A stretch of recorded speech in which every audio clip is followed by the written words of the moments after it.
Hey everyone, welcome back to the channel.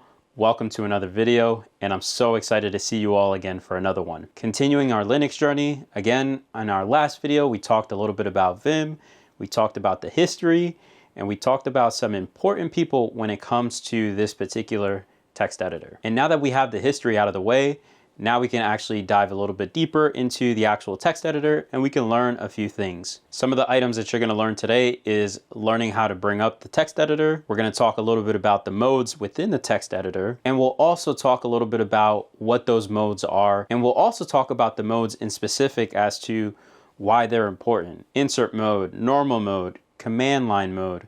What do all these things mean and how can we utilize them? Remember, it's very crucial to understand these concepts because as you go along in your journey, this text editor will help you get your work done, and it's very crucial to understand these basic concepts. But before we dive into it, as always, make sure you give me a like for the video as it helps the channel grow. Subscribe to the channel by hitting the button below. Don't forget to turn on your notification, and of course you want to hit the bell. By you turning on your notifications, you know when we upload brand new content to the channel. Make sure you go ahead and share the video with a family member or friend, so that way they can learn all about the text editor and how to be efficient within the text editor. A lot of people shy away from it because they think it's very hard, but it really isn't. One last item before we wrap up housekeeping. Make sure you check out the description below. In the description, you'll always find the latest and greatest information, and you don't want to miss out on what we have for you. So make sure you check that out. So with all the housekeeping item out of the way, let's go to the desktop and learn all about modes. So welcome to the desktop. And of course, by now, this should be a familiar environment for you. And the first thing that we're going to do is we're going to jump into how do we open up Vim. So it's no secret, of course, that we're going to launch our terminal. So let's go under activities. And we have our terminal, and let's go ahead and make this a little bit bigger. With our terminal up, the easiest way to start Vim is just type VI. And here we are on the screen, we have VI improved or Vim. Now let me exit out of here. Now another way that we can launch Vim is by actually calling VI, and then after calling VI, we give it the name of a file, and specifically we give it a path to go with it. So in my particular case, in the past, I have shown you all a C program, and that C program lives in a directory in my home directory, and it's called Ashley. And within Ashley, we have ashley.c program. And if we open that up, we also get our program. Okay, cool. So at this point, we went over how do we open up Vim. And as you saw, it's not that difficult. It's just a matter of typing VI in order to open it up without any arguments. Or in my case, I opened up a file to go with it, and it was the ashley.c file that was located under the Ashley directory in my home directory. And passing it that argument allows it to open up the file directly. Now the next part is let's talk a little bit about modes. And what are modes? Now in Vim, there are 3 modes that you want to concern yourself with. Mode number 1 is called normal mode. Mode number 2 is called insert mode. And mode number 3 is called command line mode. And let's take a look at normal mode as our first example. So if I open up the ashley.c file that I have before, when you open up Vim for the first time, whether you pass an argument or not, the first mode that it gets into is normal mode. And what normal mode allows you to do is it allows you to navigate the particular file. So in this case, where I passed an argument and I have the ashley.c file up, again, normal mode allows me to navigate the file and see what's inside of it. So in this case, right, I can scroll down, I can scroll back up. And by the way, as you see me scroll up and down, these are actually keys that I'm hitting on the keyboard. It's not the mouse, which a lot of people actually do, and I've seen in the past that people use Vim with the mouse, and Vim was designed for you to use with a keyboard. So essentially, you should be able to work with Vim without having to lift your fingers from the keyboard, which is really cool. So again, in normal mode, you can actually go ahead, scroll up and down as you're seeing. You can go to the end of a line. You can go immediately to the beginning of the line, you can go to the end of a document, you can go to the beginning of the document, and these are all shortcuts on the keyboard that we'll learn at a later time that shows you how to do that. So don't feel pressure to know exactly what keys I'm pressing at the moment. And just like that, you've now learned about what normal mode is. Now the next question you might be asking is, well, if we know how to navigate by using normal mode, and again, we'll touch a little bit on how to navigate at a later time with the keys, but if we know how to navigate, and assuming we know the keys, how do we go about putting text in a file? Or in this case, what if I want to add to my source code? How do we do that? And that is where insert mode comes in. Insert mode allows us to insert text into our file, or in this case, source code. So let's pretend that I am going to line number 9. And by the way, you saw that shortcut on how I was able to go to line number 9. I'll teach you that in a later video. But now that we're on line number 9, let's say I want to add another integer value. And this is where you go into insert mode. And as you can see at the bottom of my terminal, it actually tells us we're in insert mode by having the word insert there. So that means now that we can actually type and put stuff in our source code. So as I mentioned before, I'm interested in adding another integer value.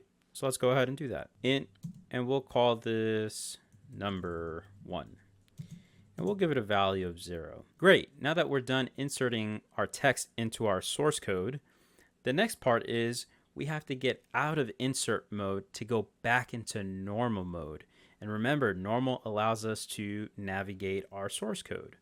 So in this case, in order to exit out of insert mode, all we have to do is hit escape. And just like that, we are back now in normal mode, and you can go ahead and use your keyboard in order to navigate our source code. Easy enough. You just learned about normal mode, insert mode, and how to get out of insert to go back into normal. I know you guys are probably wondering, man, it can't be this easy. But in fact, it actually is. And the last mode that we're going to talk about is command line mode. Now from normal mode, we can actually start using commands in order to make life easy for us. And right from normal mode, all we have to do is type in colon. By typing in colon, we're now ready to type in a command, and this is where command line mode comes into play. So let's say I'm interested in replacing that number 1 integer that I put into my source code. Let's say I'm interested in replacing it to say num2. So essentially, let's get rid of the B, the E, and the R, and also replace the number 1 to a 2. And we can use our command line in order to do that. From this point, we type in %s, and that stands for substitution. Now, in order to separate our command with what we're looking for, so essentially this is a find and replace is what we're doing, we use /. So %s is our substitute. / is now separating that with, hey, what are we looking to find, which is the next thing. So let's call it number 1. Now let's do another /. And this / tells us that we are separating what we're looking for with what we're looking to replace it with. And again, I said earlier, we want to do num2. And let's close this up by doing another /, which tells us, okay, we're done searching for number 1. We're replacing it with number 2. And what are some final commands that you want to attach to the substitution? And we'll do GCI. And that stands for global, confirm, and case insensitive. And we'll talk a little bit later about what all that stuff means. Let's hit enter on this and see what we get. And as you see here, it found number 1, which was the first thing that we were looking for. And we said we wanted to replace it with num2. And now it's asking us, and that was the C that you were seeing before for confirm. It's asking us, hey, do you want to replace with num2? And I'm going to say yes to that. And just like that, we went from normal mode to command line mode by typing in a command and using that powerful command in order to replace number 1 with num2. Now you might be saying, okay, cool. Why are we doing all of that work in order to replace one item? That seems like a lot of typing just to do one simple task. Yes, because the example was simple, but let me show you something else. Now here's an example of where you might see the benefit of using command line mode in order to accomplish a task. Now let's say you have a task where in this case, you're interested in replacing all the num2 values that you see in this source code to another value, and let's call it num3 for the sake of it. And this is where you can see the power of the command line mode. So we're in normal mode, as we talked about before. And let's go ahead and start typing our command. So we do %s in order to do substitution. Then we follow it by a /. We type in what we're looking for, which is num2. We do another / in order to complete what we're looking for. And then next, we're going to type in what we're looking to replace it with. So in this case, we're going to do num3. Now let's close this up by using a /, and that lets Vim know that we're done with what we're looking to replace it with, which is num3. And let's do G for global and I for case insensitive. Now, if you remember earlier, I used a C for confirm. I don't want to confirm each and every time it finds a particular finding because I know it's from line 10 to 17. So let's just remove the C out of it and hit enter and see what we get. And as you can see, Vim also tells us that it did 8 substitutions on 8 lines. And with one powerful command, you were able to do the work of changing num2 to num3 8 times off of just the command line mode. Pretty powerful stuff. So at this point, again, I showed you how to open up a file. I showed you all the modes. Now the next logical question is, well, how do we close this file, or how do we get out of Vim? And of course, we use the command line mode in order to do that. So colon, and the command in order to get out of Vim is Q for quit. And in this case, we're actually going to get prompted that we can't quit because we didn't save our changes. And again, remember, we made changes from line 10 all the way to line 17. So let's take a look at what that looks like. And as you can see, Vim warns us saying, hey, you didn't write since your last change.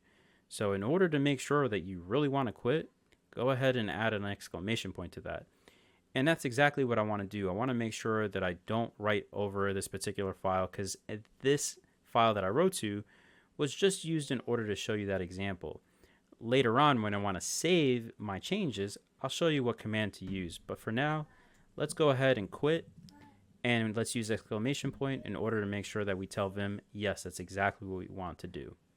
Welcome back, everybody. By now, you should be an expert when it comes to modes within Vim. Now, as you saw in the video, we went over what insert mode was. We went over what normal mode was. We also went over command line mode. And these modes are very important to understand because based off of what mode you're in, as you just saw in the video, you get to do different things. And if you don't know what mode you're in, it is very hard to understand, even at a basic level, hey, how do we put text inside of a document, right? If you don't even know that you need to be in insert mode to do that, you're not gonna go very far, very quick. So it's crucial that you understand these basic setups because this is the foundation. From here, you're gonna be editing configuration files if you're gonna go into a sysadmin role. You're gonna be editing source code if you're gonna be a programmer. I mean, the list goes on how vital this tool is. As always, make sure you stay tuned to the channel because we are gonna be continuing our Linux journey and there's going to be a lot more content that's gonna be uploaded to the channel.